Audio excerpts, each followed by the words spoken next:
and welcome to our last chapter, the last 10,000 years of agriculture and how it's affected our biology.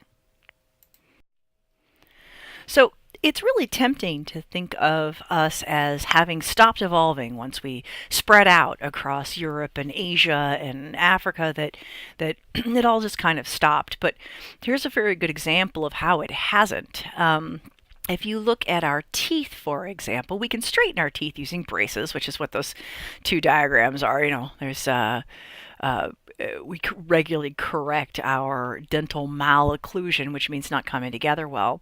But you might wonder why we have it. You may have even noticed already in some of our previous slides, looking at Neanderthals and looking at Homo erectus.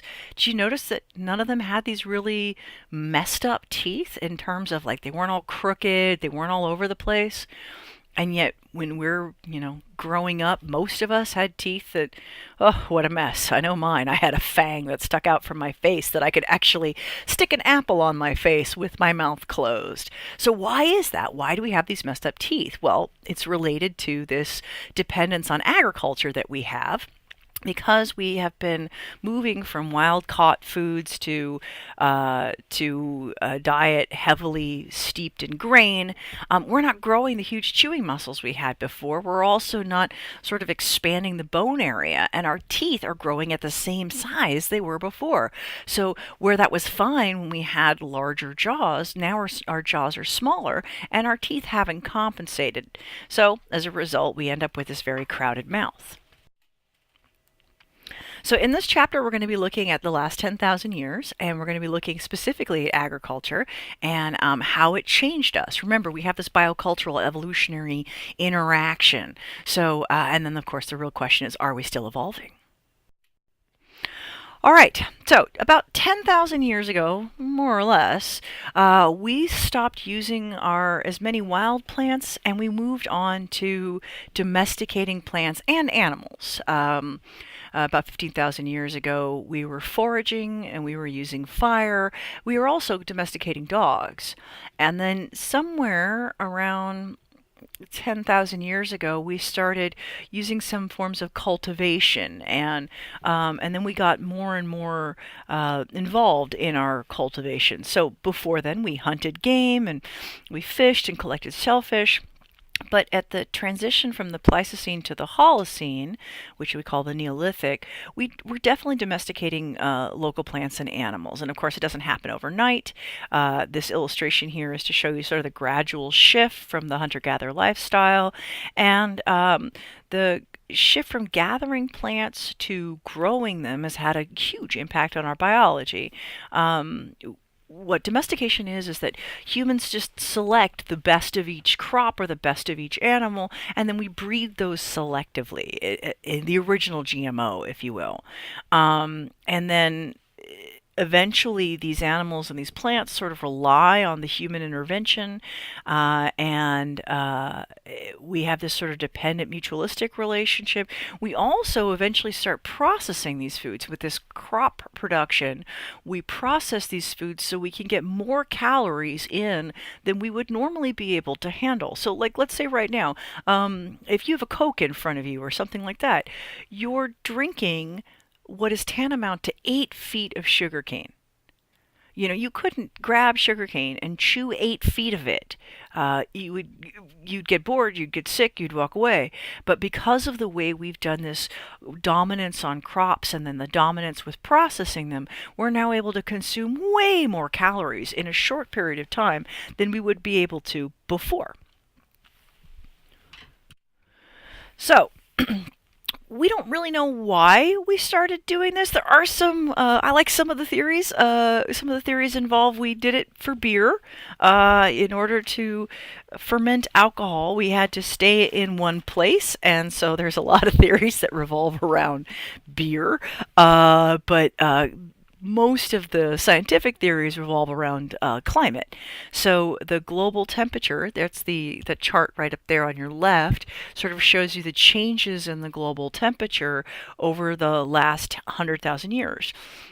So during most of the last 100,000 years, the climate was cooler, drier, and variable. It changed a lot. And if you had those conditions, it's very hard to get any kind of consistent crop.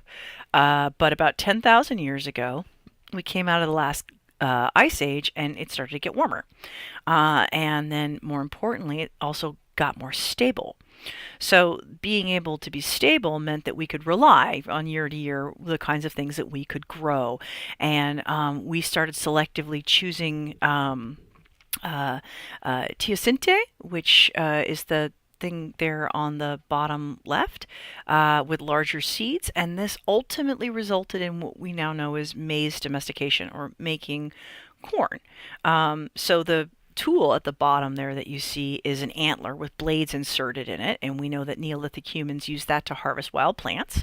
But again, I have to stress that domestication doesn't happen without people. And there's also some evidence from around the world that population growth may have triggered this, but that may be a cart before the horse kind of thing. When you stop moving, so you're no longer mobile and you have to grow food, it allows for population growth, not just because there's more food available, but because there's also less migration happening. So whether there's population growth because there's more food available, or there's more food available which results in population growth, that's pretty hard to deal with, to tease out. So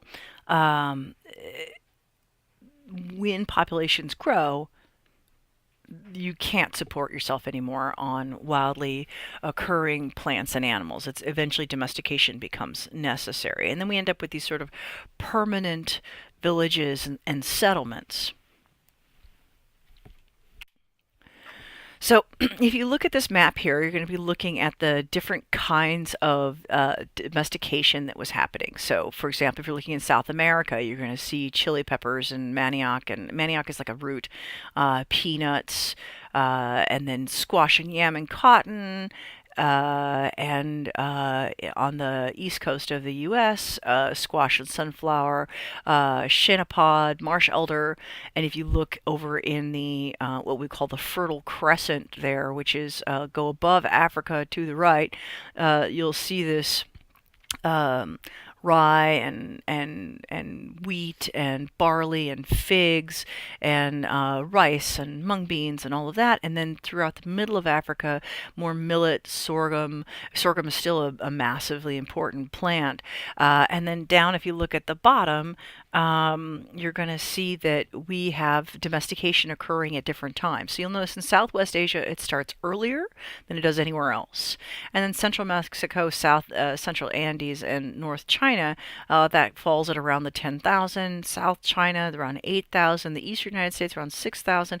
And in Sub-Saharan Africa, we start figuring out agriculture about 4,500 years ago. So when we say agriculture began 10,000 years ago, you have to know there's some variation there, and it's kind of splitting the difference between what's going on in Southwest Asia and then the triple of Central Mexico, South Central Andes, and North China. Okay, so that Fertile Crescent area, you can't ever take an archaeology class without getting those magic words, the Fertile Crescent in the Middle East. This is where we see domestication in the first real region of the Middle East, and then plant and animal domestication follows afterwards. So the archaeological evidence says that the Neolithic humans in the Middle East were harvesting barley and wheat for part of the year and then gathering or hunting for the rest of it. So again, this doesn't happen overnight. They start selecting seeds for deliberate planting because some seeds were bigger than others, some were more resistant than others. So it's kind of important, and we'll talk about the Levant a little bit later. But I want you to take a look at this area. Notice how much water there is. Notice how much greenery there is. So we're seeing an area where it's kind of ideal climate for domestication. And of course, with more and more food, you're going to get more and more resources to support people. The resources themselves may not be mobile, so we start seeing people settle into these sort of permanent communities. We're going to call those villages for now. And then the villages grow and they become cities. This is probably one of the earliest illustrated. This is in Katahoyuk in Turkey. And we know that humans were farming in Turkey about 10,000 years ago. And as soon after the villages come out, we start seeing closely embedded living spaces, like the reconstruction that's up in the top right image. So, and then of course at the bottom right there, the skeletal remains of a pregnant female. And the skeletons tell us a lot about what it was like to be farmers, not only in the issue of do they have C3, C4, what are the, what's the content. There's also things like what were their occupational stress markers. We look at things like their feet. Are they grinding millet that shows up in the toes and in the elbows? And so we are going to obviously apply our understanding of skeletal biology quite strongly here. So in China and Southwest Asia, important things are happening. We tend to focus very strongly about in the Middle East, in the sort of origin area called the Fertile Crescent, but it's really important to realize that it's not just happening there, it's happening kind of all over the world. So in China and Southwest Asia, we get domesticated rice by about 8,000 years ago. In Mexico, we get corn at or around the same time. And then this idea spreads, because actually it's really stuff that spreads faster than ideas, but we get this sort of diffusion where people get the corn. First, they're importing it from others, walking distances to get it, and then they start growing it on their own, and then we see it moving throughout the area, making it to the Atlantic coast by about 1,000 years ago. So it there's not a lot of evidence that the actual corn itself was moved from Mexico to these areas, rather than it was moved to the next nearest area and then to the next nearest area and then to the next nearest area. Same thing within Europe. Like they domesticate wheat and barley in the Middle East, it spreads to Greece and then on to Western Europe. So nobody's walking the same corn all the way across. And then, of course, the domestication of animals. Dogs are first. They're very helpful in hunting and lots of other things. After that, we do goats and sheep and cattle and pigs. And we're domesticating them not just for being friends, but for their meat and for their milk and for their coats. As far as we know, we didn't do a lot of eating of dogs, but goats, sheep, cattle, and pigs for sure. And dogs basically start at least 15,000 years ago, and there's been really recent evidence that it was 20,000 years ago. I tell you, that's why your dog pays attention to you, because it thinks you're a dog. All right. When we talk about all of this, we can't overestimate how important this change was, this domesticated change. So you end up with this, at the beginning of the Holocene, this move into domestication that begins a population boom. That population boom we are still experiencing. And more than 2/3 of our calories every day come from cereal grains like wheat and barley and corn and rice. If you had any idea how much corn you ate on a daily basis, even without actually eating corn, you're drinking it in your sodas, it's used as a filler in your meat. I mean, we use so much of it. In Asia, over 2 billion humans subsist on rice for over 50% of their calories. So with domestication, we have this sort of establishment of permanent settlements, villages, whole societies. A lot of the great civilizations of the past were basically fueled by agriculture. Agriculture is what makes it happen. From agriculture, we ultimately end up with governmental systems because we have to monitor things like irrigation and fertilization, and that tends to be something that we do first as a group, and then ultimately we appoint authorities to do this. So this changes how we're living socially as well. If we can transition children from weaning, like if we wean them earlier and transition them to grains sooner, we're able then to have more children. Before we do this, you breastfed a child until it could eat regular food, and that was pretty much done, around 2 or 3, and in some cases 4 years old. Not enough calories to go around, so those children were essentially birth control. And then once we can add and supplement to the child's diet, well, now we can start having births spaced, less than 2 years apart. And suddenly we end up with this population boom. Prior to the advent of agriculture, there was probably 2 or 3 million people on the planet. And then 8,000 years later, there's 100 times as many, almost 300 million. Today, there's 200 times as many humans as 2,000 years ago because there's 7 billion people and growing. And obviously, this is going to have consequences. We are limited by the amount of habitable space we have, by the amount of food that we can grow. And because we've been growing so much food, we've also had soil erosion and overgrazing and deforestation. You know, we were already altering landscapes 6,000 years ago in the Mediterranean, and we're still altering it today. There's an argument being made regularly that the Holocene shouldn't be called the Holocene, it should be called the Anthropocene, because we have essentially been terraforming our planet. Now, there's also a side effect we have to talk about before we go on, and that's violence. As you have growing populations, you have more competition for resources, and we end up with violence and organized warfare so that we can have access to those lands or access to areas that are habitable, arable. And I'm not saying that before that they were peaceful, loving hippies, but there was much less in the way of interpersonal violence. And the skeletal evidence for this we can find pretty much all the way through the Neolithic. It's kind of a favorite topic at conferences to talk about how people would go into other groups and just basically massacre other groups for resources. One of my field sites, that was definitely the case. So all of this has many costs beyond the sort of overpopulation problem.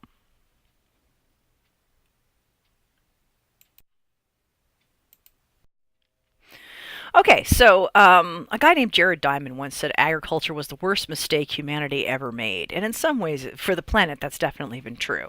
But let's look at how soft food has sort of affected our biology.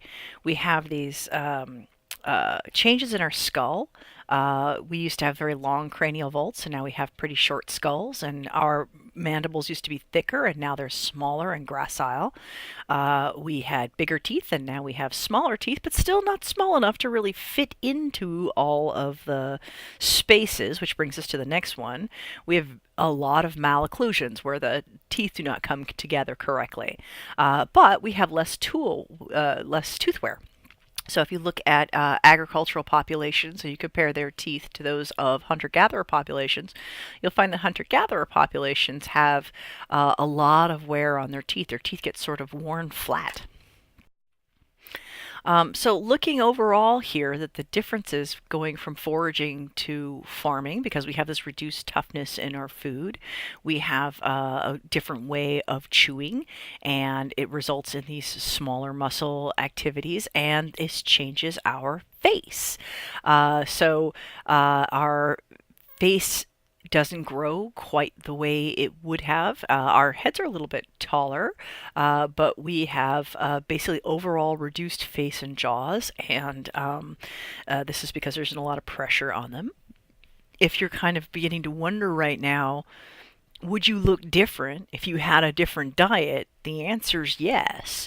If you had been a hunter-gatherer rather than an agriculturalist, which is what you are because of the way we get our food, you would have a very different face than the face you have today. It's kind of something to think about. So this results in that sort of wider, more globular vault that we have, that thing that makes us look more like babies.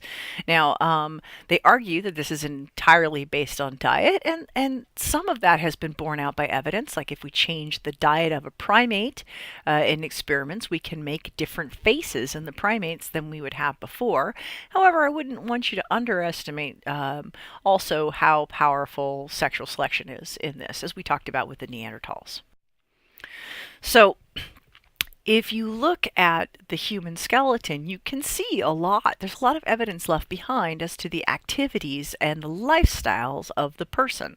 So if we look at hunter-gatherers, they have bones with higher second moments area. This is about really muscle attachments. We have lower muscle attachments. That means they're less robust. They don't stick out as much. And if you look at our bones in general, our bones are less robust than the hunter-gatherers. And although trade-off, they had had more osteoarthritis than we do. We have less. This has to do with the introduction of dairy in our diet. Also, while you can prevent some components of osteoarthritis with exercise, there's a difference between having regular exercise in a controlled environment and being forced to exercise when you're old because you got to get food. So it makes a big difference in how our overall bodies look. So, if we look at modern hunters and gatherers, a ton of data was collected by Lee and DeVore. The people that you see in that picture there, they're Bushmen, and they're hunter-gatherer foragers. They are, if we look at their diets, it's going to depend on where they are, when they are, what season, I mean. And we find that they have a great deal of dietary diversity. When we actually look at how they consume food, we make a lot of assumptions about how that might apply to the Paleolithic record. One of the things is that meat is not as prevalent as it is in our diet. So instead of having a diet like we do, which is composed about 50% of protein, their diet is more like 90% vegetable matter, and about 10% of their diet is made up of protein, with a division of labor between males and females. But what's really interesting is the amount of leisure time they have. So we work about 40 hours a week for our subsistence. They work about 19 hours a week, and the rest of the time is spent socializing. This doesn't include childcare or food preparation that the females are undergoing, but it's a regular part of the life is lots and lots of leisure time. So when we're trying to apply this to early Neolithic people and early agriculturalists, we have a problem. Like, how can we reconstruct their patterns from their skeletal remains? So one tool physical anthropologists use is called biomechanics. I happen to be a huge fan of biomechanics, love it myself. Bones are somewhat plastic during their development, and their shape is strongly influenced by the activity patterns they undergo while they're growing. So if you have larger, thicker bones, it's higher levels of activities. It sort of works off of this I-beam principle that you see here on the left, where you create this very strong longitudinal piece. And if you look at the femur, you can see that the cross section of the femur very much follows that sort of I-beam pattern, where material farther away from the center is stronger than material closer to the center. So it resists bending. So if you had a ruler, for example, you could just, bend it in one direction and it's going to snap along the flat edge. But if you tried to bend it the other way, like along the sharp edge of it, it would be a lot harder to break. So same idea about the femur. It's strong in an up and down direction, so where the weight is actually being borne. And if you go across it from the middle, you can actually snap it. That sort of suggests that if you see a bone where it's thicker in one direction than the other, it will suggest to you that there's activity that's causing stress and causing the bone to remodel to respond to that stress. Okay, so here we're looking at the humerus and the femur of hunter-gatherers versus agriculturalists. So if you look at the humerus, the arm bone of the hunter-gatherers, you can see that there's stress coming in multiple directions. If you look at the femora, right above the head and then later on down the midshaft, you could see very significant differences. So if you look at these, prehistoric agriculturalists, and these are from Georgia, there's a lot less mechanical stress, so low overall activity. Basically, higher activity in the hunter-gatherers, lower activity in the agriculturalists, and overall we think that humans have had about a 10% decrease in body weight in the last 20,000 years. So agriculture didn't result in us getting bigger, but rather we got smaller. And I'm not addressing the obesity issue at this point. So the reduced activity patterns also overall resulted in fewer degenerative joint diseases like osteoarthritis. So you have less stress on the joints from carrying and lifting and any kind of physical demanding activity, which breaks down the cartilage and kind of messes up the joints over time. And then when the joints get messed up, they get this excess bony growth. You can really see that very well in the vertebral skeleton picture right there, the little B picture, where you can see how the vertebrae are like lipping out, and that's called osteoarthritic lipping. Some people call it bone spurs. If you'll notice the first two, they're actually molded together. There's no longer any kind of rocking between them, and this is a sort of heavy-duty arthritis in the lower back. We usually find this in individuals who are really quite active, and when we have the shift from to farming, we end up with some individuals where this becomes rampant, where it's huge, they're carrying way too big loads, and then others who are not. This also suggests that we may be starting to see some sort of social stratification, where there are individuals who are workers and individuals who are possibly less so. And Marx had a whole lot to say about that. So, as we've already seen, agriculture and population increase is connected, and this is ultimately going to result in disease. There are certain diseases we can only get when our populations reach certain sizes. Like you only get tuberculosis in a population of at least 10,000. You get smallpox in a population of 200,000 or more. And also this interaction that we have with animals and ourselves leads to us also being exposed to certain kinds of zoonoses. These are diseases that normally exist in animals but make the crossover to us. As you've probably been able to tell during this lecture, I've been sniffling and sort of gagging and coughing, and that's because I have the flu. And the reason I have the flu is because somewhere in Asia, a duck pooped in a rice paddy. That duck has a disease in it we call the flu. It doesn't get sick from it. It's endemic to it. It's fine. It interacts. It lives with it. Symbiotic. And I can't get it from that duck. But if a pig drinks that water and then the pig lives with someone, which is fairly typical in Asia, then the disease will mutate in the pig. The pig is the right host for that. And it will jump to the human, and then the flu will spread. So as a direct result of agriculture and animal domestication, just about every year around this time, even with the flu shot, I get at least a minor touch of the flu, and I'm susceptible to colds because I teach at a college, and I'm exposed to thousands of kids every day, and they get exposed to their brothers and sisters, and the next thing you know, we have disease moving through our population. You can apply that model back to looking at our increase in population during agriculture. So it's not always kept in the bones. Like when I get a flu, you don't see that in the bones. Can't tell what all the diseases are, but sometimes they result in something we call a periosteal reaction, which means it's a reaction around the bone. Tuberculosis can give you a periosteal reaction, but something like staph infection, which we can see in that bone on the left, it's Staphylococcus aureus, it can impact the bone growth. And so this person had a staph infection. We don't know what caused it.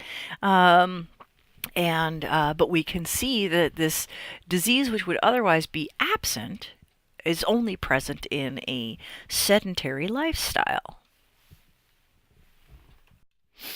All right, so here's an example: syphilis. Syphilis. The disease enjoyed by many over and over again. These are kinds of diseases that we can see: syphilis, yaws, tuberculosis, measles, cholera, flu, smallpox. And it wasn't just European colonization that did this. For example, leprosy had its own version in North America. And we actually, when the Europeans invaded North America for the first time, they brought that back with them. There seems to be more than one kind of syphilis. And that seems to be exchanged back and forth. And almost every culture calls it by a different name, and almost every culture blames the other people. So, like, it's called Neapolitan bone ache, or the French disease, if you're not in France. And these are all diseases we get from being in close proximity to each other. Although, to be fair, syphilis seems to have an origin in sheep, which was then transferred to humans the same way syphilis is transferred from humans to humans. You know, we leave teenage boys to watch sheep. That's probably not the most adaptive thing that we could have done. But now we have syphilis. Yay! So we think that these are there in overcrowded areas of the New World prior to European contact, but basically they come with crowding, well, and sex. Okay, so tooth decay. Here's another one. Because we have these domesticated plants that we've been pushing the carbohydrates into, essentially making them more nutritionally dense, that ultimately results in certain kinds of tooth decay. This bacteria essentially produces lactic acid, and overall, that's going to result in us having serious dental problems. There are some situations under which we see dental problems in the Neolithic before people have agriculture, but they are much less present than they are after agriculture. Is pretty much as soon as we get heavy duty agriculture, we're going to have cavities. And, Lactobacillus acidophilus is one of them, which is that, by the way, those little pill like bacteria, and it's going to dissolve the enamel of the teeth. And, it's for us, it's just a nuisance. It's not going to select against us. It means we're going to go to the dentist. But for Neolithic humans who didn't yet have dental stuff, they could get infections that would be fatal. In fact, one of the Egyptian pharaohs died from a dental abscess, essentially cavities that got infected, and then they died. So, if you look at that chart there at the bottom, you can see archaic, early, and middle woodland North Americans prior to 1,000 years ago, and they hadn't domesticated corn. Look at how few cavities there are. Then as soon as they domesticate corn, you can see the shoot up in the late woodland Mississippian and contact periods with tons and tons and tons of cavities. So you can see why this move to agriculture in many ways was actually really not very adaptive for us. How we responded? Well, we're responding by using culture. Okay, so those little lines that you see right there in that juvenile skull tells you those are called Harris lines, and that tells you that during that child's development, they had a cessation of growth, which means they stopped growing, and they probably stopped growing as a result of dietary scarcity. I mean, we have this sort of misconception that we make agriculture that nobody starves, but crops can fail, and especially when we move to a dependence on things, we may monocrop, which is leading to specific single crops with the intention of trading with other people for their crops. And if your crop fails, then you're going to have a problem. So we see less variety in the diet, and with a less variety, you have a risk of nutritional deficiencies. Also, even if you're only eating corn, you're going to have nutritional deficiencies because you're missing 3 major amino acids that a person needs every day. And corn itself contains phytate, and phytate is going to result in the inability to properly process iron. So that's going to, all of these things result in nutritional stress. So where we have nutritional stress, we're going to see the amyloblasts, the things that make enamel, they'll halt production during those times. And it's not just in Paleolithic times. My own father in his front teeth has those Harris lines because his parents went through periods of poverty during his childhood. So we call this enamel hypoplasia, and we can tell what was going on during the child's development. It's harder to see in adults who've already finished all of their bone growth, but kids are a wealth of information where that's concerned. All right, so you can have iron deficiency when you have a lack of meat. So if we have corn inhibiting proper iron deficiency, we're going to also can have that because there's not enough citric acid, like we find in fruit. And of course, our most common source of iron is meat, and we may see that okay, if there's an iron deficiency, maybe there's a lack of meat in the diet. Um, and we can have iron deficiencies that are caused by infection, like a hookworm. That's what that nasty little thing is up in the upper right. Sorry, upper left. And this thing kind of anchors to the intestinal wall and just sort of sucks the blood out of the host. It's pretty gross. And then when the iron's deficient, the body makes more red blood cells as fast as it can, and this leaves a mark on the skeleton. Right there, if you look at that skull, you can see at the top it's a lot more porous. So we call it porotic hyperestosis. I don't usually see cases quite that bad, but even in today's culture, even in San Bernardino, I will occasionally see in the eye orbits of individuals these little porotic hyperestosis that are the result of iron deficiency in poverty-stricken diets. This still happens today. Never as bad as the guy down there. So the iron deficiency, when it's in the eye, we call it cribia orbitala. And it's because it means that it's happening inside in the eye orbits. It creates this spongy bone. I've never seen it with these projections like that before, and that is quite a frankly, for an osteologist, that's a beautiful photo. Okay, back to our concept check. So we're measuring infection through periosteal reactions because that's what we've got left. And in hunter-gatherers, it was pretty low, and in early agriculturalists, it was pretty high. Lots more cavities in agriculturalists than in hunter-gatherers. And our child growth and development is kind of fascinatingly less normal in agriculturalists because of these periodic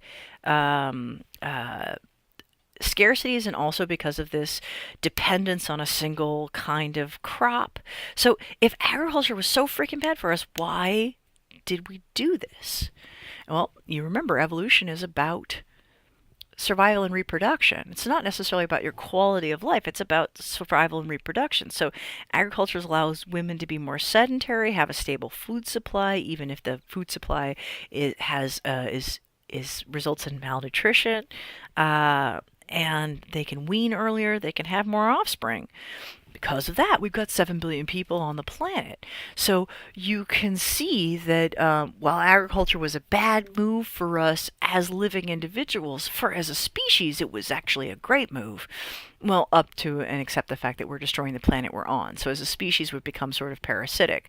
But as an organism itself, this was a good move. This was overall a good move, despite what Jared Diamond says. Okay, so here we come to our final slide. When we're talking about how agriculture has had this obvious effect on our biology, even more recently, it's had a bigger impact because we have these high-calorie diets that are rich in carbohydrates. We've processed our food so we can get more calories into it. We have these saturated fats and simple sugars, and then, of course, we're more and more sedentary. We don't do the same kind of physical labor. And now we have to talk about this sort of increase in obesity, diabetes, cardiovascular disease, and we're continue to be impacted biologically with the way we interact with our environment, and in this environment that we're continuing to alter. And despite what your politicians say, there's no scientific disagreement on this. We are absolutely going through global warming, and higher temperatures are going to have multiple impacts on us. Not just that we're losing certain species of animals, it's going to have an impact on our food supply. We'll have higher numbers of breeding mosquitoes, which you remember are going to spread pathogens, and then we'll have selection again, humans being favored for sickle cell trait. That'll change our biology, and we don't really know what selections are going to be there in the future. We have a lot of difficult challenges, but I have a lot of faith because our adaptability as primates is impressive, and it's served us really well all the way through the Pleistocene and the Holocene, and we know that no matter what, evolution's going to continue. What form it's going to take, we can't begin to guess. Now, I want to take this last moment we have together here and thank you for a delightful class and let you know that if you have any further questions in anthropology, you know where to find me. And I hope this term has been successful for you. Until next time.